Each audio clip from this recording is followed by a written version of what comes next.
সারা দুনিয়াতে এই মুহূর্তে ৩০ থেকে ৩৫টা রাষ্ট্রে যুদ্ধ হচ্ছে। দুর্বল রাষ্ট্রগুলির উপরে শক্তিশালী রাষ্ট্রগুলি হামলা চালাচ্ছে।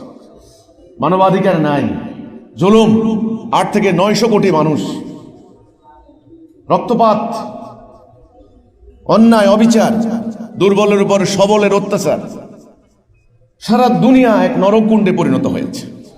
শান্তির জন্য মানুষ বিভিন্ন জায়গায় প্রার্থনা করছে। জাতিসংঘ বানানো হয়েছে, শান্তি পেয়েছে? পায় না। এবার আমার মুসলমান জাতির দিকে তাকান। মুসলমান আমরা যারা নিজেদেরকে মুসলমান দাবি করি, পবিত্র কোরআনকে বিশ্বাস করি, আজকে জুমার দিনে আমরা জুমার নামাজ পড়তে এসেছি, আল্লাহকে বিশ্বাস করি, আমরা মুসলমান। আমাদের দুনিয়াতে সংখ্যা ২০০ থেকে ২৫০, অনেকে বলে, আমি একটা পরিসংখ্যান পেয়েছি ২৪০ কোটি। সমগ্র জনগোষ্ঠীর ৩১% আমরা মুসলমান। ৫৭টা রাষ্ট্র আমাদের মুসলমান। আজকে দেখেন সারা দুনিয়াতে মুসলমানদের অবস্থা কি, অশান্তি, অত্যাচার, জুলুম। আমি ফিলিস্তিনের কথা বলে আর লাভ নেই।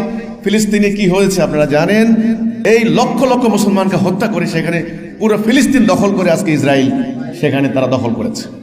মানবাধিকার সংস্থা কি করেছে? জাতিসংঘ কি করেছে? কিছু করবে না। আমাদের বাড়ির পাশের মিয়ানমারের মুসলমানদেরকে তাড়িয়ে দিল। প্রায় ৪০,০০০ বর্গ মাইল মুসলমানদের এলাকা দখল করে দিয়েছে। আমাদের এখানে উদ্বাস্তু ওরা, আমাদের নোয়াখালী ভাষান থেকে আমরা রোহিঙ্গা বলি ওদেরকে। এই যে মুসলমানদের পরিস্থিতি কেন এত খারাপ দুনিয়াতে? আমরা না সেরা জাতি?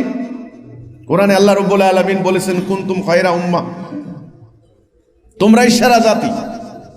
তাহলে আমাদের এই পরিস্থিতি কেন? এবার আমি বাংলাদেশের মধ্যে আসি। বাংলাদেশকে যদি আমি ৪৭ সাল থেকে ভিত্তি হিসেবে ধরি, ব্রিটিশরা চলে গেছে ৪৭ সালে। এখানে অনেক মুরব্বীরা আছেন, অনেকে ব্রিটিশ আমল হয়তো দেখেছেন। আমরা ভারতবাসী ব্রিটিশ বিরোধী আন্দোলন করেছি যে ব্রিটিশরা চলে গেলে আমরা সুখে থাকবো, শান্তিতে থাকবো। ব্রিটিশরা চলে গেছে আজকে ৮০ বছর।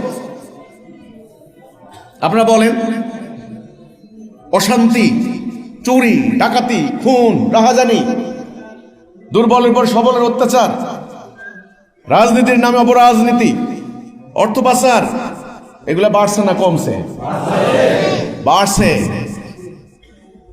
একদল ক্ষমতায় আসে, রাষ্ট্রের হাজার হাজার কোটি টাকা খরচ করে, কিছুদিন পর তাকে ফ্যাসিস্ট বলে, তার বিরুদ্ধে দুর্নীতি, স্বজনপ্রীতি, অর্থ পাচারের অভিযোগ, জুলুমের অভিযোগ, তাকে তাড়িয়ে দেওয়া হয়। আবার নতুন করে আসে, নতুন করে আসলে আবার